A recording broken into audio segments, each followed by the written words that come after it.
BNP নেতাদের অভিযোগ, প্রশাসনে এখনো আওয়ামী লীগের লোকেরা রয়ে গেছে। বুকের রক্ত দিয়ে হলেও গণতন্ত্রকে রক্ষা করা হবে। সব অত্যাচার অনাচারের জন্য শেখ হাসিনার বিচারের দাবি করেছেন নেতারা। তারা জানান, চূড়ান্ত বিজয়ের জন্য সবাইকে সতর্ক থাকতে হবে।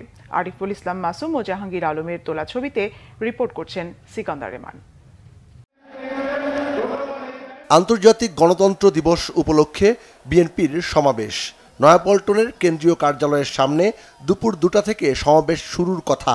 তবে সকাল থেকেই মানুষের উপস্থিতি ছিল চোখে পড়ার মতো। সময় বাড়ার সাথে সাথে বাড়তে থাকে নয়াপল্টনমুখী জনস্রোত। ব্যানার, ফেস্টুন আর স্লোগানে মুখর পুরো এলাকা।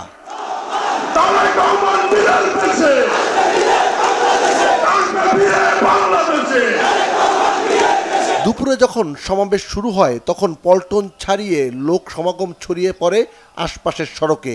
বিএনপির ভারপ্রাপ্ত চেয়ারম্যান তারেক রহমান সমাবেশের প্রধান অতিথি, তাই নেতাকর্মীদের আগ্রহের মাত্রা ছিল অনেক বেশি। ভার্চুয়ালি নেতাকে এক নজর দেখতে বড় স্ক্রিনের সামনে ছিল নেতাকর্মীদের আগ্রহী দৃষ্টি। বিএনপি নেতারা জানান, দেশের জনগণ শেখ হাসিনার বিচার করবে, সব খুন গুমের বিচারও হবে। অন্তর্বর্তীকালীন সরকার এসেছে, তাদের গুরু দায়িত্ব গণতন্ত্র সুসংহত করা। অতি প্রয়োজনীয় সংস্কার শেষে নির্বাচনের আয়োজন তাদের মূল ম্যান্ডেট।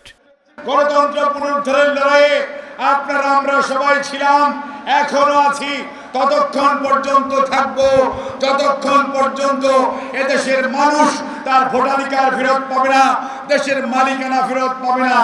কাজেই বন্ধুগণ, আমাদের সজাগ থাকতে হবে, ষড়যন্ত্রকে মোকাবেলা করতে হবে। সকল মানুষ তারা রাজপথে নেমে এসেছিল এবং সেই লাভার স্রোতে বাংলাদেশের সমস্ত অন্যায় অনাচার, খুনি হাসিনা তথা আওয়ামী লীগ ভেসে গিয়েছে। আমরা প্রয়োজনীয় সময় দেব, তার অর্থ এই নয় যে আজীবন আপনাদেরকে আমরা সময় দেব, এই কথাটা মনে রাখতে ভুললে হবে না।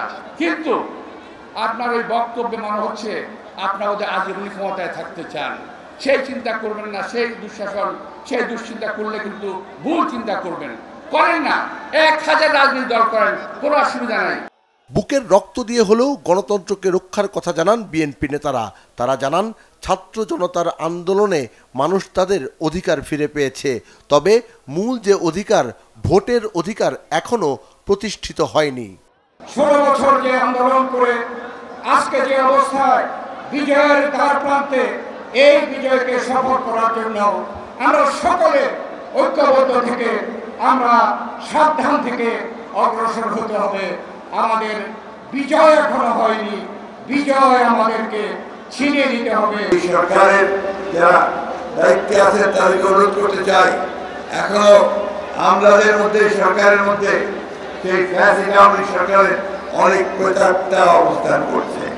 তারা সমস্ত যে প্রচেষ্টা আমাদের গণতন্ত্রে ফিরে যাওয়ার, সেই বাংলাদেশকে মুক্ত করবার, সেটাকে নস্যাৎ করবার জন্য তারা এখনো বসে আছে, চক্রান্ত করছে। এই চক্রান্ত থেকে রুখে দাঁড়াতে হবে। গণতন্ত্র দিবসে আজকে আমাদেরকে আবার সেই শপথ গ্রহণ করতে হবে।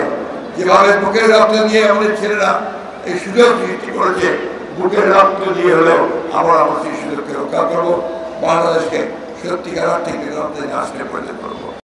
প্রয়োজনীয় সংস্কার শেষে নির্বাচন এবং দেশের গণতন্ত্র প্রতিষ্ঠা করতে হলে সবাইকে ঐক্যবদ্ধ হবার আহ্বান জানান বিএনপি নেতারা। গণতন্ত্র, মানবাধিকার এবং আইনের শাসন প্রতিষ্ঠায় এতদিন রাজপথে আন্দোলন করে আসছিল বিএনপি ও তার সমমনা রাজনৈতিক দলগুলো। এখন দলটির নেতারা বলছেন, তারা এখন গণতন্ত্রের প্রকৃত স্বাদ দিতে চায় সাধারণ মানুষকে। সেই সঙ্গে মানবাধিকার এবং আইনের শাসন যাতে কোনো রকম ব্যাহত না হয়, তার জন্য বিএনপি দল হিসেবে সজাগ রয়েছে। একটি সুখী ও সমৃদ্ধশালী বাংলাদেশ গঠন করতে এবং দেশকে সামনের দিকে এগিয়ে নিয়ে যেতে সবাই এক হয়ে কাজ করবে, এমন প্রত্যাশা বিএনপি নেতাদের। সিকান্দার রেমান, বাংলা ভিশন, নয়াপল্টন, ঢাকা।